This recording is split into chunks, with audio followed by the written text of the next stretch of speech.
All right. You want to tell me another story? I do want to tell you another story. I would like Tell to me about tell the shirt you collar. the story of the shirt collar. It is 3 pages long. I have not thought of voices for all of these different things. So whatever comes out of my mouth first is going to be the voice. All right. Must imbibe. And now we're ready. Begin. The shirt collar. There was once a fine gentleman whose entire worldly possessions consisted of a bootjack and a hairbrush. But he had the most beautiful shirt collar in the world, and it is about this that we are about to hear a story. The shirt collar was so old that he began to think about marrying, and it happened one day that he and a garter came in the washtub together. "Hello," said the shirt collar. "Never before have I seen something so slim and delicate, so elegant and pretty. May I be permitted to ask your name?" "I shan't tell you," said the garter. "Where is your place of abode?" asked the shirt collar. But the garter was of a bashful disposition, and did not think it proper to answer. "Perhaps you are a girdle?" said the shirt collar. "An undergirdle? For I see that you are for use as well as for ornament, my pretty miss." "You ought not to speak to me," said the garter. "I'm sure I haven't given you any encouragement." Consent is key, kids. Yeah. "When anyone is as beautiful as you," said the shirt collar, "is not that encouragement enough? Ooh, there's some Ooh. heavy... No, Ooh, thank you. no." I don't like this shirt collar very much. "Go away! Don't come so close," said the garter. "You seem to be a gentleman." "So I am, and a very fine one, too," said the shirt collar. "I possess a bootjack and a hairbrush." That was not true. It was his master Oh. who owned these things, but he was a terrible boaster. "Don't come so close," said the garter. "I'm not accustomed to such treatment."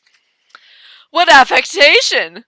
said the shirt collar, and then they were taken out of the washtub, starched and hung on a chair in the sun to dry, and then laid on the ironing board.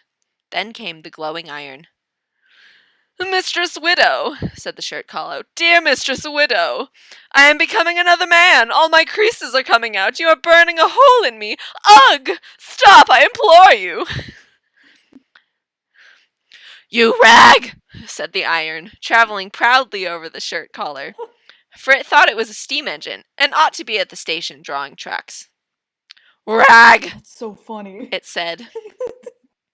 It's very rude and abrasive. The shirt collar was rather frayed out at the edge, so the scissors came to cut off the threads.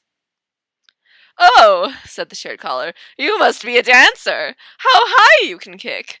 That is the most beautiful thing I have ever seen. No man can imitate you." "I know that," said the scissors. "You ought to be a duchess," said the shirt collar. "My worldly possessions consist of a fine gentleman, a bootjack, and a hairbrush. If only I had a duchy."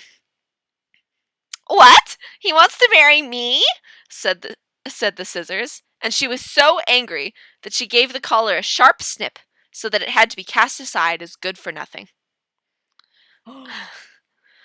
She fucking killed him. "Well, I shall have to propose to the hairbrush," thought the shirt collar.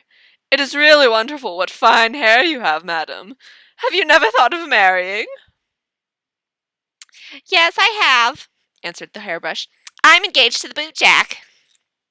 "Engaged!" exclaimed the shirt collar. And now there was no one he could marry, so he took to despising matrimony. Time passed, and the shirt collar came in a rag bag to the paper mill. There was a large assortment of rags, the fine ones in one heap and the coarse ones in another, as they should be. They had they had all much to tell, but no one more than the shirt collar, for he was a hopeless braggart. "I have had a terrible number of love affairs," he said. "They gave me no peace.